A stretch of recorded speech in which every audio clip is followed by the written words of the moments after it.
if you want to get back from Brazil with $10 million, you got to go there with 20. What do you think about that? You're very right. I mean, when it's not easy to break into Brazil, there are some tips that I think are important to every marketer, in particular in Brazil. Yeah. You need to be willing to accept and understand the local culture, right? You cannot assume that Brazil, because we're within Latin America, is the same. Starting with the language, which, we might say it's one aspect, but it's a huge one.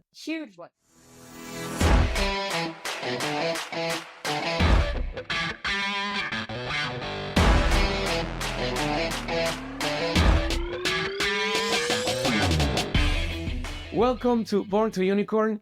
In this episode, I have Bianca Martineli. She's the partner at Alexia Venture, bringing over 15 years of experience in scaling business globally. During 12 years working for Endeavor, we talk about Endeavor a lot in this podcast, she established offices in Italy, Spain, Peru, Ecuador, and led global operations across 40 markets. She also led RD Station's international expansion into Mexico and Colombia. An alumni of FGV, Fundación Getulio Vargas. I pronounced it properly? Yes, perfect. Excellent. Perfectly. Bianca has furthered her expertise through the Harvard Scaling Entrepreneurial Venture Program, the Stanford Endeavor Leadership Program, and she is a Kaufman Fellow.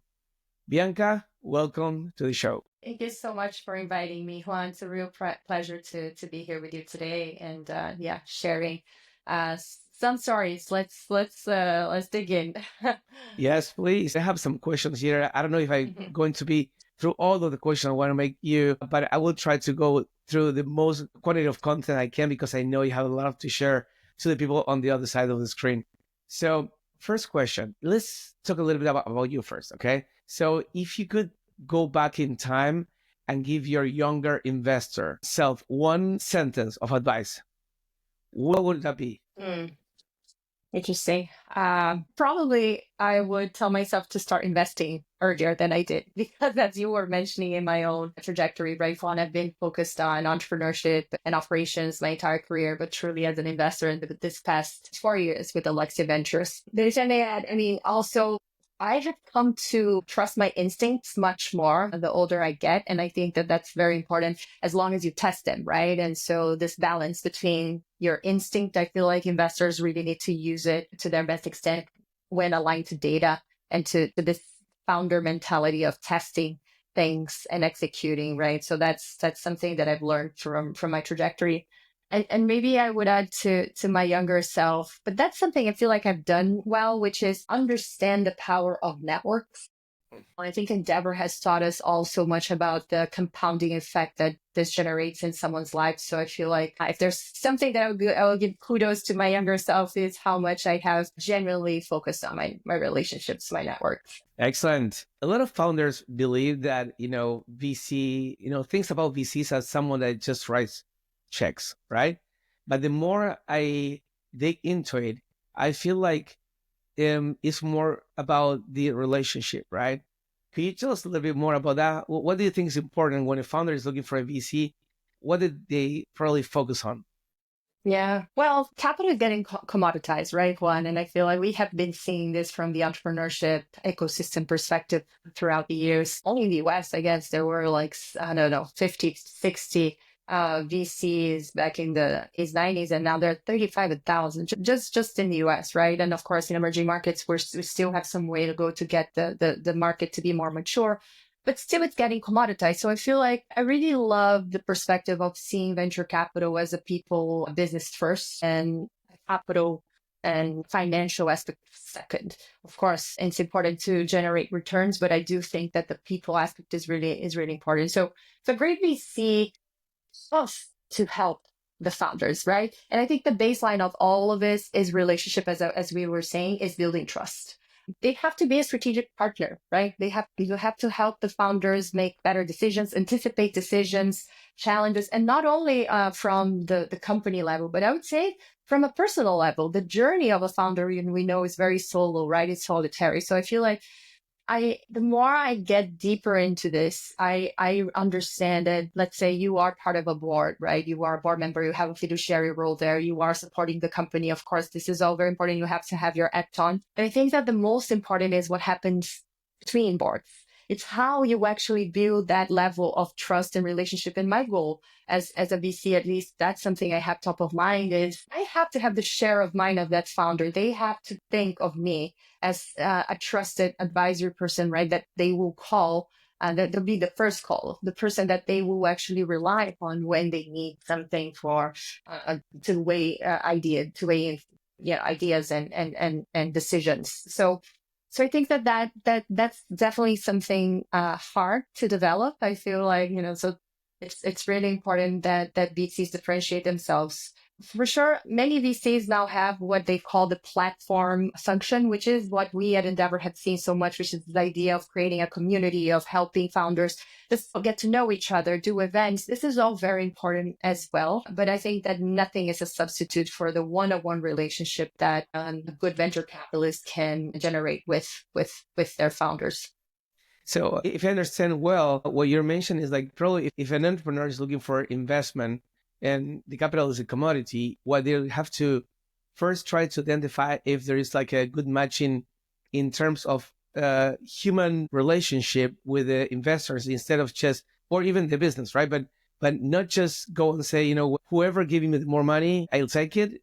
That's problematic, right? Absolutely problematic, right? And we have heard this before, but you spend more time working, especially as a founder, you're so passionate about it. It's 24/7. So you spend more time working on your business, on your ideas than you spend with your significant other, with your partner. So the people who are going to be that you're going to surround yourselves with, from your co-founders to the founding team to your employees, but for sure, your partners, your business partners and your investors, it's really important that founders are very diligent about understanding who are the individuals, right? What are the ethos of the firms? Again, to my earlier point, that's great for founders. Founders can choose today. I feel like there's a variety of different funds, many of them with different pieces, some of them going more horizontal, other more verticals in industry knowledge and expertise. But you also have to look at the values that they hold. Are they similar to mine, right? Are we going to really get along? Am I going to trust that person to share the good, the good, the bad, and the ugly, right? Otherwise,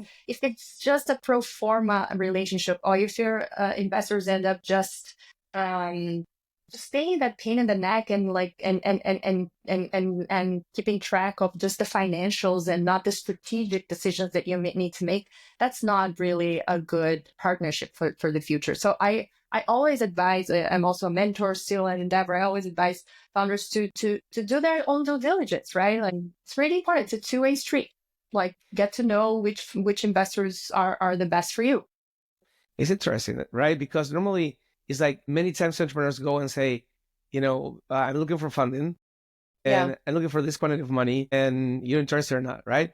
But it's like, okay, if they say yes, it starts a relationship that can last 10 years, right? Yes, And exactly. right. And I can imagine about how many questions do I have for that other person before going there, right? Yeah, that's such a great point, Juan, and that's also one of the other reasons why I'm a firm believer in this process of getting to know the founders way before you invest. When we were living that hype scenario of 2021, when deals were basically done within a week, that's crazy, right? Like, you cannot, like, you have to date before you get engaged, before you get married. All of these things matter, right? So it's relationship first. And I do believe that getting to know founders early on is great both ways. And let's go a little bit to the other side, to the entrepreneurs. Mm-hmm. What do you think the good entrepreneurs, the most successful entrepreneurs, share in common? What patterns have you identified between them? To me, the most important one is relentless focus on execution. The best founders, they just don't have ideas. Otherwise, things don't get off the paper. They move fast, they iterate, they surround themselves with the best people. That's also another thing. They might even have ambitions and egos, but they will absolutely not compromise anything to actually get that executed. And that means bringing in people who might know better than they do in different areas. So I think that's really important. We also commonly hear, right, this idea of not falling in love with the solution, falling in love with the problem. I think that when I mean execution, to me, it's also important to touch on this concept, especially on early stage, that you're so willing to make that to solve that problem that you are not gonna think twice if you need to pivot. So I think the best founders really have that characteristic. Fantastic. And what's their biggest red flag when you see an entrepreneur? Is like something that happens and you say, yeah, I don't think so. I think tied to that idea that I mentioned, that, it's okay if you have egos, if you have ambition, but if you think that you're larger than the company that you're going to create, or that you know it all, and that you're afraid of bringing the best people to your team, I think that to me, you can tell this right from the beginning by this idea of, if you bring B people will bring C people, and then it falls through the cracks right on that moment. I feel like the best founders, they are willing to bring A people to the team right away. So this is something that's very important to to assess, and there are nuances in how you actually assess this early on when founders are still building the team, but how do they envision that team being formed, and what kinds of skills, and are they going to look for those people? Are they going to be relentlessly looking for the best, and as well with the willingness to become better, right? To have that plasticity. So it's also about self-development, which I love. So these are things I love to talk about and to see in founders. Interesting. Let's go to Brazil a little bit. Not much, but I want to get some information about Brazil from you, that you're a good expert in the market. Yeah.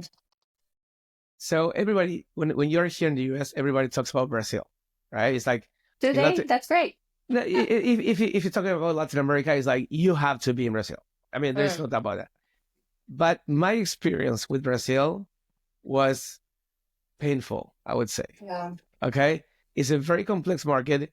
And not just me, but me and other people as well. We have a phrase that is, if you want to get back from Brazil with $10 million, you got to go there with 20.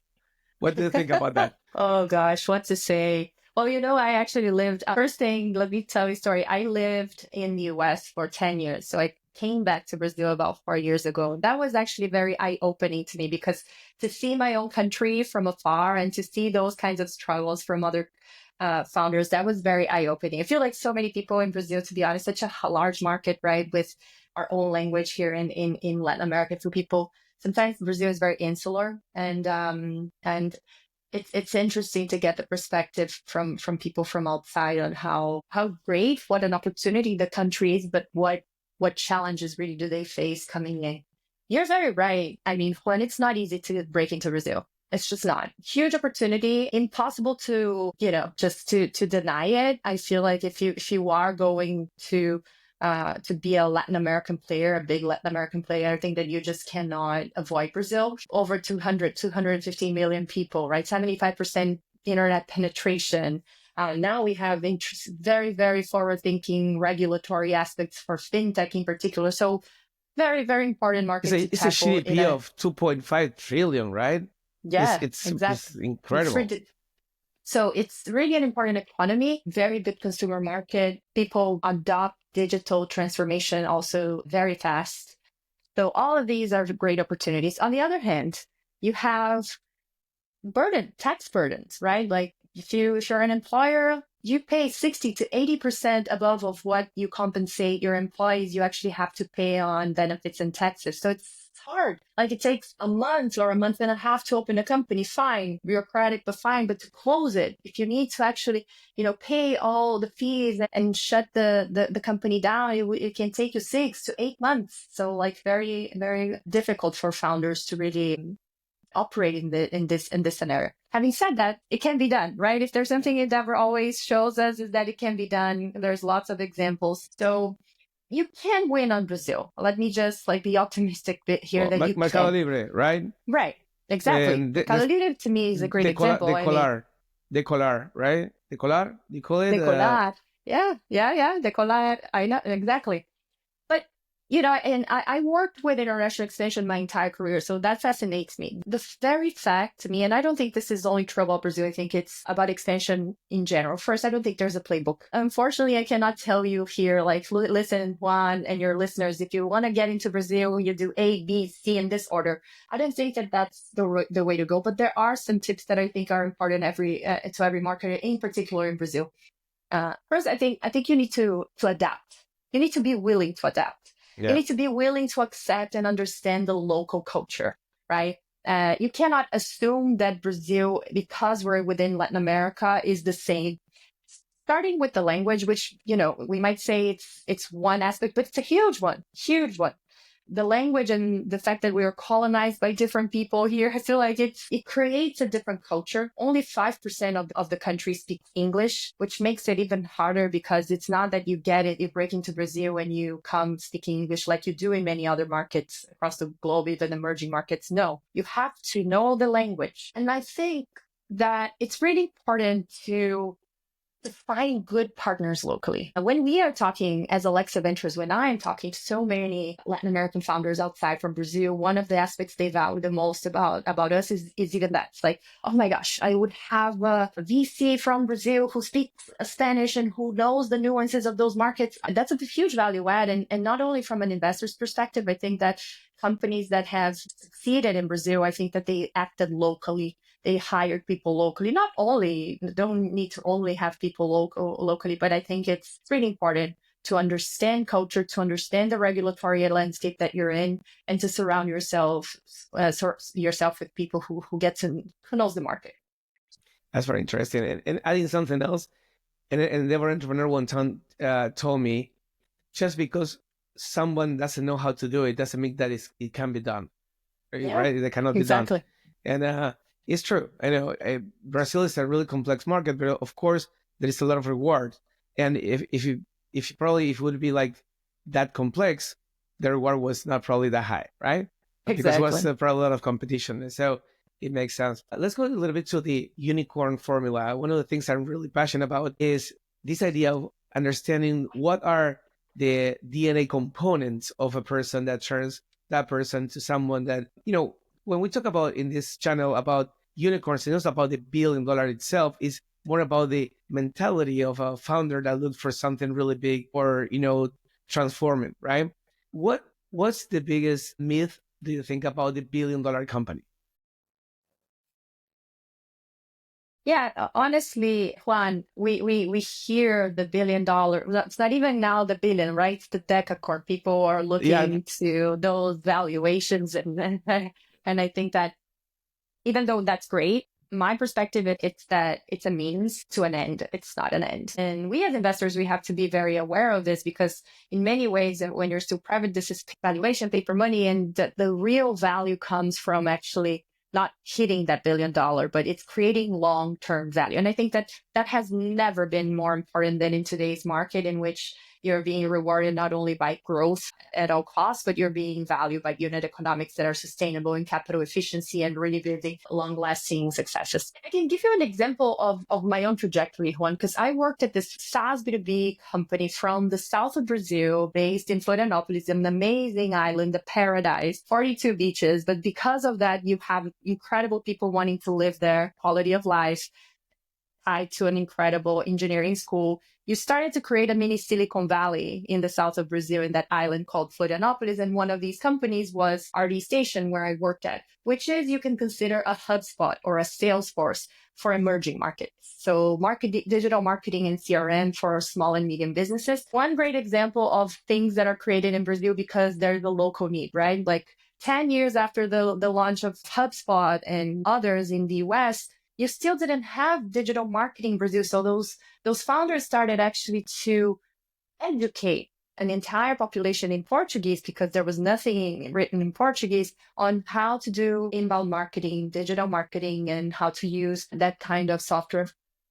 10 years later, fast forward, it was sold to another player here, an ERP and CRM large player from Brazil called Totus, for almost to 700 million. So it didn't become a unicorn, but it was to date the largest software B2B M&A transaction in Latin America. And I can tell you that especially for the everyone who was involved and had shares in the company had actually shared the pie. So lots of people got interesting liquidity, as well as the investors. For even my partner, who was the very first investor, Patrick Aripel, was the very first investor in the company, that returned the fund so many times. It was like an 80x Wow. return on that one in particular. So I think I'm just sharing one example, but I think that it has so much to do with the maturity of an industry, the maturity of a market. And you can have those success cases and you can have different stories that end up creating wealth and jobs and education for an entire sector. But that's not a unicorn. So should we not talk about that story, right? I think that when we are talking about emerging markets, you're talking about such a huge gap when you're creating solutions that you have to start from like way the bottom of the bottom there. So many times it might not be. Talk about the currency devaluation as well, right? Because Yeah. if our currency was more valued, it would probably be a unicorn. But those realities, I think, have to be taken into consideration, and that does not take away the value of a company and the value created there. Fantastic. That's it's a very complex topic because if you don't think about your company like you want it to be a unicorn, many people will say you're not thinking big enough, right? Yeah. But on the other hand, I don't think that most entrepreneurs will like focus only on being a unicorn. The biggest problem is not that one. The biggest problem is that entrepreneurs sell early, right? Not later, right? Not that they're trying to focus on the $1 billion, but in many cases, entrepreneurs, we're not coming from a wealthy family, and Yeah. you have a probably $100 million company, but you're poor. Like, Yeah. not poor, but you don't have assets like or money to spend, and it's hard to go through that process. Have you seen this in entrepreneurs, like in the companies you invested? Yeah, absolutely. Again, right? We live in an emerging market here, and we see the reality and how I actually fell in love with entrepreneurship because of the economic development piece of it. And it starts with the founders themselves. You are able to create wealth for yourself and for others and distribute it. So I think that that's such a powerful way for you to advance economies and advance innovation across the board, right? And why I fell in love with venture capital is because I feel like this is the enabler, right? For you to actually accelerate this kind of growth, you actually need to insert capital in such a way that this becomes feasible. But having said that, that's to your point, we're dealing with maturity economies that are moving from an economy of, pretty much commodities and towards now services and innovation and technology. So all of that has to be taken into consideration.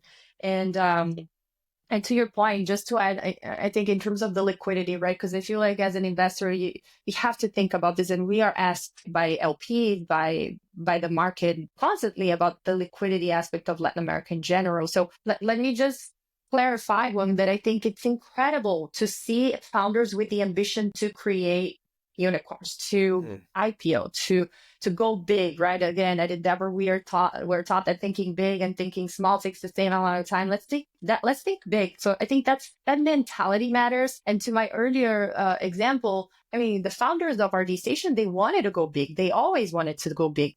But I actually think that understanding reality is also important, and understanding the moment in which you have to exit. And that is a skill that's very hard to develop. And I think, again, one more reason why skilled investors can and should support founders in understanding that level of liquidity, because in Latin America, let's just be honest, so far, most of the liquidity events that we have had have been M&As, like strategic transactions, not necessarily ongoing, a sustainable window for IPOs. By the way, we're not seeing this worldwide. So in Latin America, that has to be put into, you have to consider that, put this into the equation to understand that potentially a great exit and a great outcome for your company will be to be acquired by maybe a US player. And it can be great, right? Like now founders are understanding the options that they have. Many of them, even because you have more capital availability on the private sector, are choosing not to go public. You have options, right? But I feel like thinking big is still important, knowing that there can be other liquidity outcomes. And we saw there were in some cases companies getting out of the public market, Yeah. right? We've seen it, and again, because it's a trade-off in many ways, and of course it adds so much governance, but it also puts a very important pressure also on the company to actually go public. So these are trade-offs that have to be considered. Bianca, if someone is looking to raise money today, what's the number one thing they should not do? They should not just go blindly looking for money. I think that doing the homework is really important. I think quality over quantity, understanding really which investors and which investment route is the best for you. If we're talking tech founders, VC track, great. But I think, and again, to my earlier point, I think that we have a lot more options, in particular early stage investments in Latin America. We still have gaps, important gaps in growth equity, but differently from, 10, 15 years ago, and what we have seen in the early days of these ecosystems, the tech ecosystems, right? One when you didn't have any choice, you had to bootstrap and actually get money from family and friends. Nowadays, you can reach specialized networks from the angel stage all the way to Series A, B. So I think doing the homework is important.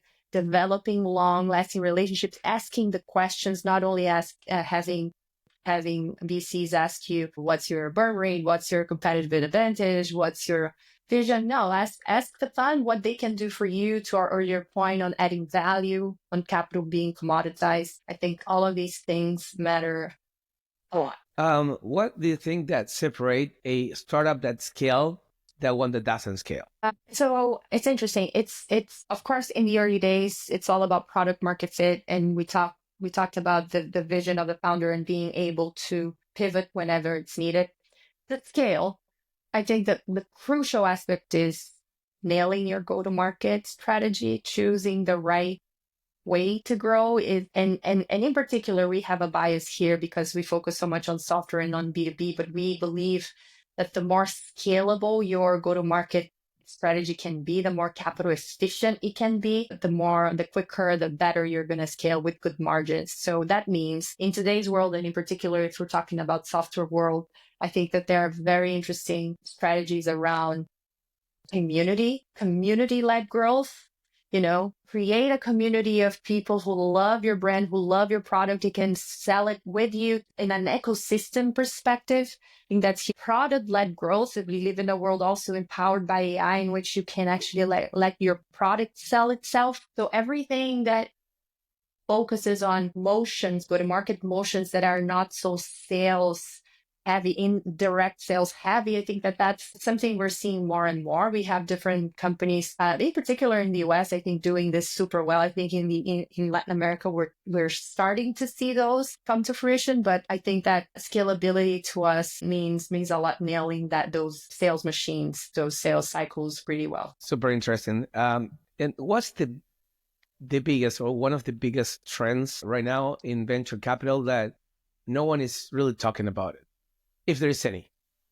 I mean, I don't know that no one's talking about it, but we at least are very excited about any and all service industry that will be disrupted by AI. And I think that that's a difficult place for venture capitalists to go into, because historically they have not gone there, right? But if you think of accounting firms, law firms, this is the place. This is something that will absolutely be disrupted. I've heard from also a colleague investor in the Valley from Emergence Capital, which we admire so much, that the world kind of assumes that everything is on the cloud. We talk about the cloud all the time, but really, CRMs are on the cloud. But if you think of legacy industries, entire industries, if you think about healthcare, if you think hospital, there's so much that is still based in like data warehouses and like that all of that data that needs to get from those data centers and into potentially the cloud. I think AI will be a disruptor of that too, and will be able to make that transition happen in a much more seamless way. So that's something that is exciting. And finally, I mean, we don't invest so much in hardware. We're mostly focused on software, but we are excited to see different use cases like IoT use cases, right? For how will AI enable everything from wearables to anything from in healthcare and even in education. And I think there could be a lot around this in this personalization economy that we're going to see. Yeah, interestingly, it's like right now AI is making companies something that Google called the difference between 10% or 10x growth, Yeah. right? It's like the 10% is improve the way you're doing what you're doing now, right? So in the case of AI, I will automate something, I will make it easier, right? And that's will allow you to probably grow 10%. And that's Mm-hmm. fine. I think what we are leaving aside right now, and I think it's very important, is say the way we do everything is changing, right? Instead of, let's say, in marketing, instead of improving marketing through AI, I think we need to change the way we do marketing, right? Because Yeah. the people is changing the way they consume, is the way the 100%. way they study, the way they buy, the way there's a, I would say the first wave of internet revolution, technological revolution, let's say during the internet, was a harder revolution, right? It requires you to know things, to learn, Mm-hmm. to be like a more techie, understand how things work. But this way is different. Yeah. Everybody can do it, right? Absolutely. It's so empowering, right? But to your point, I think it will.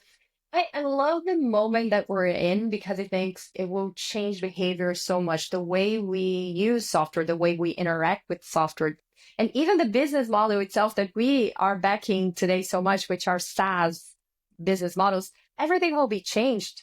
We subscription model might not make sense for many of those those use cases that we are seeing. So I love that we are in the midst of a great revolution and that every single day we have something new and kind of everybody's playing catch up, but everybody, is so excited about the next day or what's gonna come. And I feel fortunate. I feel like this is gonna empower, to your point, many, many people to become founders, to create like the next decacorn, to your point on the valuations, is gonna be created now and be created today by someone in their house starting there. So that's empowering.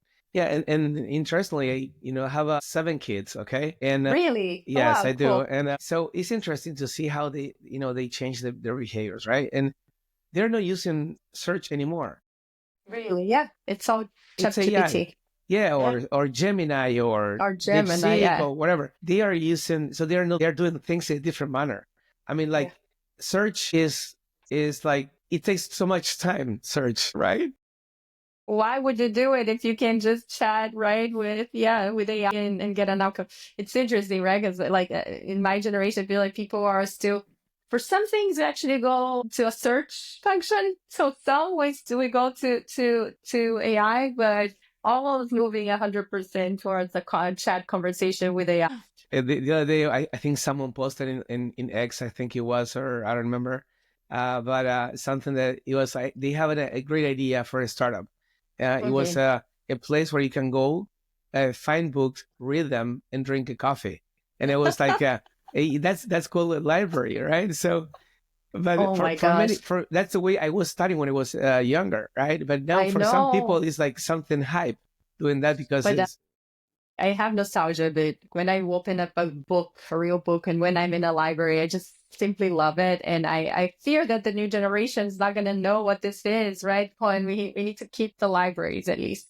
But I think that the people will keep doing it because Yeah, humans we can generate like a logic thinking, but not everything yeah, we do is logic, right? true. And it is driven by other things like passion or whatever. And I think people will keep going to libraries. They're just not doing it because they have to, but because they want to, right? Yeah, which is even better. Very good point. Very Yeah. good point. Yeah. Let's go jump into the rapid fire. So quick Yes. questions and answers. Okay. So biggest misconception about venture capital. That VCs only care about money. They care about founders. They care about innovation. They care about impacting the world, driving the world forward. A book that every founder should read. There's so many, and this is very well known, but still to me, I love how direct, straight to the point Ben Horowitz is, and the hard thing about hard things. Interesting. Many people already in this podcast already mentioned that book, Really? and everybody like kind of excuse themselves to They're recommend like, it. I know this is like the same, but it's a good one. That If things it it is a good thing, it's a validates good one, so right? much, right? Yeah, exactly. Uh, uh, if you have $10 million today, would you invest in a company or you will start a company yourself? I would invest in the company. I have found my ideal role as an advisor, as a board member, as a investor, and I think the best founder would build it with my support. Okay, next question is kind of answered already, but if you weren't a VC, what other thing would you be doing? This is my life mission. I will be working with entrepreneurship no matter which seat I am in. So today I consider myself an investor, but also a founder. Alexa Ventures, I see it as my startup. We're still building it. It's going from fund one to fund two, and it's been so much fun. So other than that one, I would probably just be a very bad, but I would love to be a singer. Well, look, you see, I have a guitar there, and I believe that guitar players, we are failed singers, right? Exactly.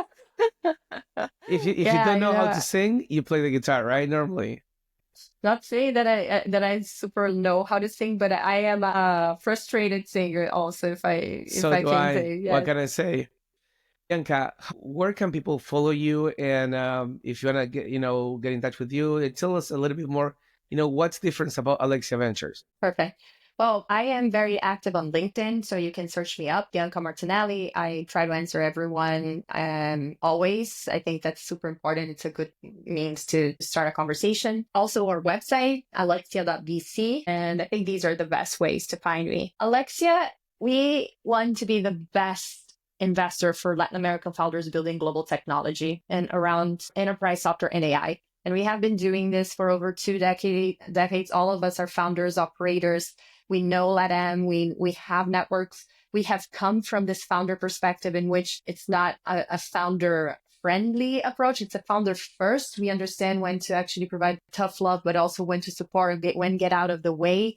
And we know data. We know AI. We have been doing this before Gen AI was really booming right now. So I feel like creating a network of people who understand that vertical deeply, the software and the data world and how they collide. I think that's our main competitive advantage. So yeah. Okay, thank you. So this conversation was packed with gold. Thank you very much, Oh, Bianca. If you're a founder thinking about raising capital, hit that subscribe button because we have more amazing guests coming up. Bianca, thanks for being here. It was an honor. thank you so much. It was really, really great being here. I really appreciate the invite.